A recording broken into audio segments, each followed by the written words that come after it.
Iran ವಿರುದ್ಧ America ಅಧ್ಯಕ್ಷ Donald Trump ಸಿಡಿದೆದ್ದಿದ್ದಾರೆ. Khamenei ವಶದಲ್ಲಿದ್ದ ಹೊರ್ಮುಜ್ಗೆ Trump ಬೇಲಿ ಹಾಕೊಂಡಿದ್ದಾರೆ. ಜಲಸಂಧಿಯಲ್ಲಿ ಇರಾನ್ಗೆ ನಿರ್ಬಂಧ ಹಾಕಿರೋದು ಟ್ರಂಪ್. ಇರಾನ್ ಹಾಗೆ ಅಮೆರಿಕದ ನಡುವಿನ ಜಿದ್ದಾಜಿದ್ದಿ ಕಾಣಿಸ್ತಾ ಇದೆ. ಇರಾನ್ ವಿರುದ್ಧ ಸಿಡಿದೆದ್ದಿದ್ದಾರೆ ಟ್ರಂಪ್. ಖಮೇನಿ ವಶದಲ್ಲಿತ್ತು ಹೊರ್ಮುಜ್, ಈಗ ಟ್ರಂಪ್ ಬೇಲಿ ಹಾಕೊಂಡಿದ್ದಾರೆ. ಜಲಸಂಧಿಯಲ್ಲಿ ಇರಾನ್ಗೆ ನಿರ್ಬಂಧ ಹಾಕಿದ ಟ್ರಂಪ್ ರಾತ್ರಿ 7:30 ಈ ಟೈಮ್ನಿಂದಲೇ ಹೊರ್ಮುಜ್ ಜಲಸಂಧಿಗೆ ಬೇಲಿ ಹಾಕಿಬಿಟ್ಟಿದ್ದಾರೆ.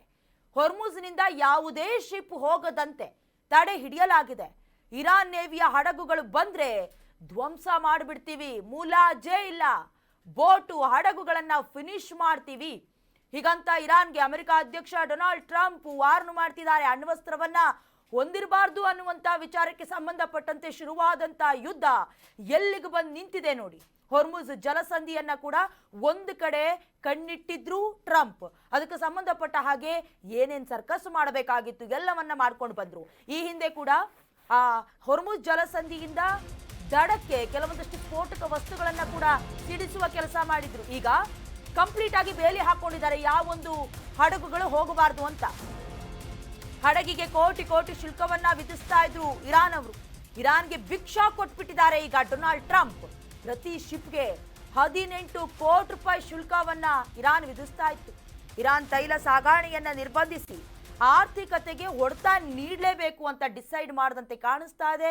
ಅಮೆರಿಕ ಅಧ್ಯಕ್ಷ ಡೊನಾಲ್ಡ್ ಟ್ರಂಪ್ ಈಗಾಗಲೇ ಬೇಲಿಯನ್ನ ಹಾಕೋದ್ರ ಮೂಲಕ ಹೊರ್ಮುಜ್ ಜಲಸಂಧಿಯನ್ನ ತಮ್ಮ ಕಪಿಮುಷ್ಟಿಯಲ್ಲಿ ಇಟ್ಕೊಳ್ಳೋದಕ್ಕೆ ಸತತ ಪ್ರಯತ್ನ ಮಾಡ್ತಾ ಇರೋದು ಕೂಡ ಗೊತ್ತಾಗ್ತಾ ಇದೆ. ಈಗಾಗಲೇ ಪ್ರತಿ ಶಿಪ್ ಇಡೀ ವಿಶ್ವಕ್ಕೆ 20% ಹಡಗುಗಳ ಮೂಲಕ ಏನು ರಫ್ತಾಗ್ತಿತ್ತು, ಆಮದಾಗ್ತಾ ಇತ್ತು, ಆ ಎಲ್ಲ ತೆರಿಗೆಗಳನ್ನ 18 ಕೋಟಿ ರೂಪಾಯಿ ಶುಲ್ಕವನ್ನ ವಿಧಿಸ್ತಾ ಇದ್ರು ಇರಾನ್. ಇದರಿಂದ ಅವರ ಆರ್ಥಿಕತೆಯು ಕೂಡ ಬಹಳಷ್ಟು ಸಬಲವಾಗಿತ್ತು. ಒಂದು ಕಡೆ ಇದು ಕೂಡ ಕೆಂಗಣ್ಣಿಗೆ ಕಾರಣವಾಗಿತ್ತು. ಆರ್ಥಿಕವಾಗಿ ಪ್ರಬಲವಾದಂತ ರಾಷ್ಟ್ರ, ಜೊತೆಗೆ ಅಮೆರಿಕಕ್ಕೆ ಸೆಡ್ಡು ಹೊಡೆದಂತ ರಾಷ್ಟ್ರ. ಅಮೆರಿಕವು ಒಂದು ಕಡೆ ಕದನ ವಿರಾಮವನ್ನ ಘೋಷಣೆ ಮಾಡೋದಕ್ಕೆ, ಜೊತೆಗೆ ಇರಾನ್ ಮುಂದೆ ಮಂಡಿ ಊರೋದಕ್ಕೂ ಕೂಡ ಕಾರಣವಾಗಿ ಮಾಡಿಬಿಡ್ತು ಇರಾನ್ ಅನ್ನುವಂತ ಕೋಪ ಬಹಳ ದೊಡ್ಡ ಮಟ್ಟಿಗಿತ್ತು.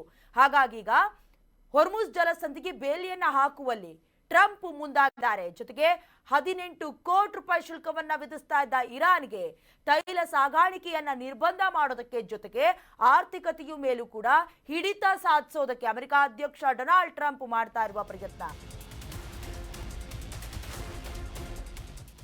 ಹೊರ್ಮುಜ್ ಜಲಸಂಧಿ ಇದೀಗ ಅಮೆರಿಕದಿಂದ ಸೀಸ್ ಆಗಿದೆ.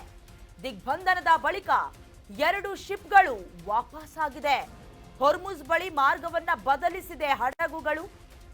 ಇನ್ನೇನು ಬೇರೆ ಆಪ್ಷನ್ಸ್ ಇಲ್ಲ. ಹಾಗಾಗಿ ರಿಚ್, ಸ್ಟಾರಿ ಹಾಗೆ ಓಸ್ಟ್ರಿಯಾ ಶಿಪ್ಗಳು ಯೂಟರ್ನ್ ತೆಗೆದುಕೊಂಡಿದೆ. UAE ಕರಾವಳಿಯ ಶಾರ್ಜಾದಲ್ಲಿ ಲಂಗರಿಗೆ ತೆರಳಿದ್ವು. ಅಂದ್ರೆ ಏನಾಗ್ತಿತ್ತಂತ ಹೇಳಿದ್ರೆ ಮೊದಲೇ ಗೊತ್ತಿಲ್ಲ ಹೀಗಾಗತ್ತೆ ಅಂತ.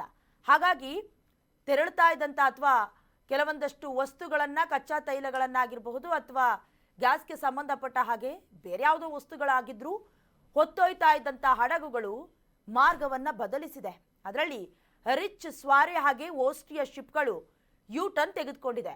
ಈಗ ಫಾರ್ ಎಕ್ಸಾಂಪಲ್ಗೆ ಹೊತ್ತು ತರ್ತಾ ಇರುವಂತಹ ಸರಕುಗಳ ಬೆಲೆಗಿಂತ ಹೆಚ್ಚಿನ ಬೆಲೆಯನ್ನ ವಿಧಿಸೋದಕ್ಕೂ ಕೂಡ ಇರಾನ್ ಹಿಂದೇಟನ್ನ ಹಾಕಿಲ್ಲ. ಯಾಕಂದ್ರೆ ಸಿಕ್ಕಿರುವ ಚಾನ್ಸ್ ಅನ್ನ ಬಹಳ ಚೆನ್ನಾಗಿ ಯೂಸ್ ಮಾಡ್ಕೊಳ್ಳೋದಕ್ಕೆ ಇರಾನ್ ಮುಂದಾಗಿತ್ತು. ಇದು ಅಮೆರಿಕದ ಕೆಂಪು ಕಣ್ಣಿಗೆ ಕಾರಣವಾಗಿತ್ತು. ಜೊತೆಗೆ ಜಿದ್ದಾಜಿದ್ದಿ ಹೋರಾಟಕ್ಕೂ ಕೂಡ ಇನ್ನಷ್ಟು ಪುಷ್ಟಿ ಕೊಡುವಂತಿತ್ತು. ಹಾಗಾಗಿ ಯಾವಾಗ ಅಮೆರಿಕ ಅಧ್ಯಕ್ಷ ಡೊನಾಲ್ಡ್ ಟ್ರಂಪ್ ನಿನ್ನೆ 7:30 ಬೇಲಿ ಹಾಕೋದ್ರ ಮೂಲಕ ತನ್ನ ಹಿಡಿತವನ್ನ ಸಾಧಿಸೋದಕ್ಕೆ ಮುಂದಾಯಿತು, ಈಗಾಗಲೇ UAE ಕರಾವಳಿಯ ಶಾರ್ಜಾದಲ್ಲಿ ಲಂಗರಿಗೆ ತೆರಳುತ್ತಾ ಇದ್ದಂತಹ 2 ಶಿಪ್ಗಳು ಯು ಟರ್ನ್ ಹೊಡ್ಕೊಂಡಿದೆ. ಈಗಾಗಲೇ ಮುಂದುವರೆದ ಭಾಗ ಎನ್ನುವಂತೆ ಇನ್ನು 2-3 ವಾರ ಅಷ್ಟೇ ಯುದ್ಧ ನಿಲ್ಲಬಹುದು. ಸಂಬಂಧಪಟ್ಟ ಹಾಗೆ ಶಾಂತಿ ಸಂಧಾನ ಸಭೆಗೂ ಕೂಡ ಪಾಕಿಸ್ತಾನ ಪ್ರಯತ್ನ ಮಾಡ್ತು. ಬಟ್ ಇರಾನ್ ಮಾತ್ರ ಆ ಸಭೆಗೆ ಪಾಲ್ಗೊಳ್ಳೋದಕ್ಕೆ ಮುಂದಾಗಲಿಲ್ಲ. ಆ ವಿಚಾರ ಇನ್ನಷ್ಟು ನಿದ್ದೆಗೆಡಿಸುವಂತೆ ಮಾಡ್ತು.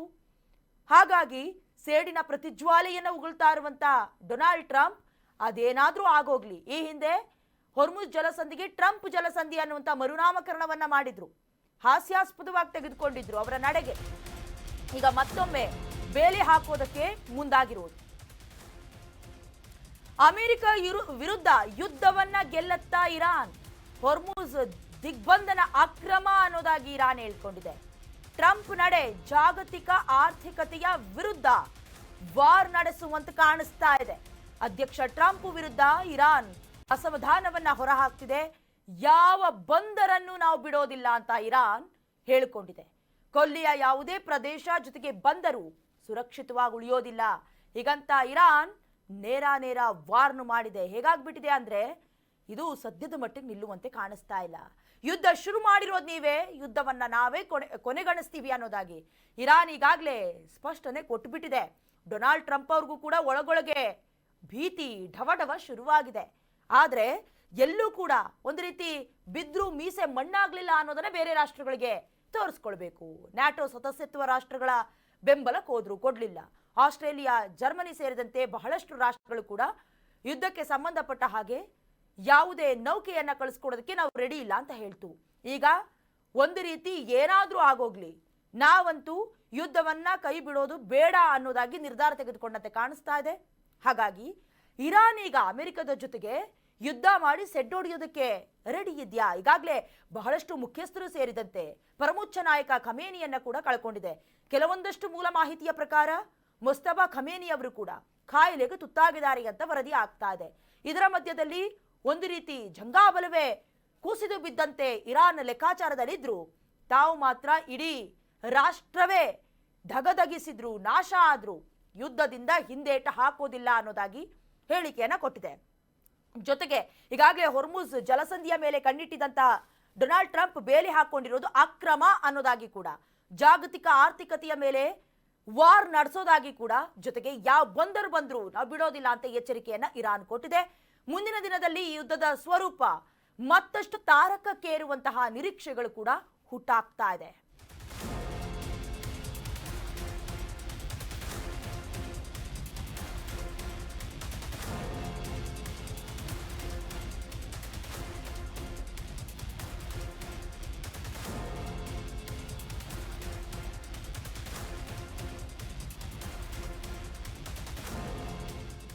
ಈಗಾಗಲೇ ಹೊರ್ಮುಜ್ ಜಲಸಂಧಿಯ ಮೇಲೆ ಈ ಹಿಂದಿನಿಂದಲೂ ಡೊನಾಲ್ಡ್ ಟ್ರಂಪ್ಗೆ ಕಣ್ಣಿತ್ತು.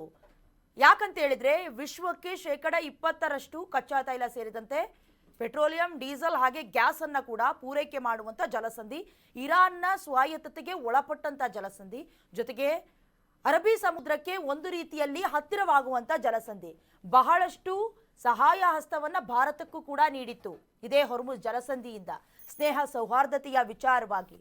ಇದು ಅಮೆರಿಕ ಅಧ್ಯಕ್ಷ ಡೊನಾಲ್ಡ್ ಟ್ರಂಪ್ ಕೆಂಗಣ್ಣಿಗೂ ಕಾರಣವಾಯಿತು. ನಿಮಗೆ ಗೊತ್ತಿರೋ ಹಾಗೆ ಇರಾನ್ನ ಮೇಲೆ ಭೂಸೇನೆಯ ಮೂಲಕ ದಾಳಿ ನಡೆಸೋದಕ್ಕೆ ಸಾಧ್ಯ ಇಲ್ಲ. ಭೌಗೋಳಿಕ ಸ್ವರೂಪ ಆಗಿದೆ.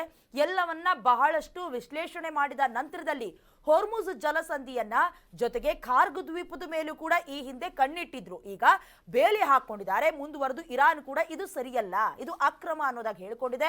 ಮುಂದಿನ ದಿನದಲ್ಲಿ ಹೊರ್ಮುಜ್ ಜಲಸಂಧಿಯ ಮೇಲೆ ಯಾವ ರೀತಿ ಹಿಡಿತವನ್ನ US ಸಾಧಿಸುತ್ತೆ, ಅದನ್ನ ಹೊರಬರೋದಕ್ಕೆ ಇರಾನ್ ಯಾವ ರೀತಿ ಚಾತುರ್ಯತೆಯನ್ನ ಅದ್ರ ಮೇಲೆ ಹಾಕತ್ತೆ, ಎಲ್ಲವನ್ನ ಕಾದು ನೋಡಬೇಕು.